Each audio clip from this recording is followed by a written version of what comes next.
تو نباہ کرو. اللہ کے حبیب علیہ الصلوۃ والتسلیم فرماتے ہیں جو عورتیں غریب شوہر کو تنگ کرتی ہے اور ان سے بے جا مطالبات کرتی ہے, ایسی عورتوں پر جنت کی خوشبو بھی حرام ہے. اور جو عورتیں غریب شوہر کے ساتھ نباہ کرتی ہے, ایسی عورتوں کو اللہ جنت میں میرا پڑوس عطا فرمائے گا. سبحان اللہ. اے خاتون جنت کی کنیزوں, اپنی سوچ تبدیل کرو.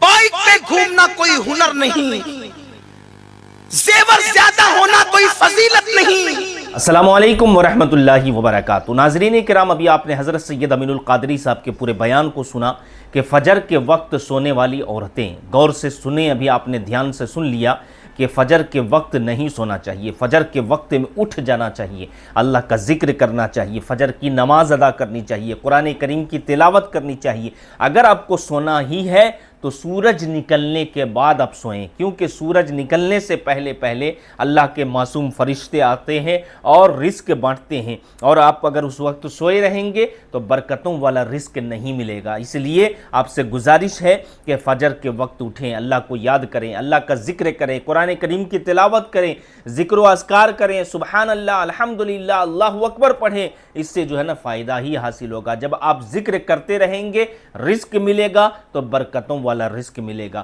تو آپ سے گزارش ہے کہ اس ویڈیو کو زیادہ سے زیادہ اپنے دوست و احباب میں شیئر کر دیں, چینل کو ضرور سبسکرائب کریں. السلام علیکم ورحمۃ اللہ وبرکاتہ.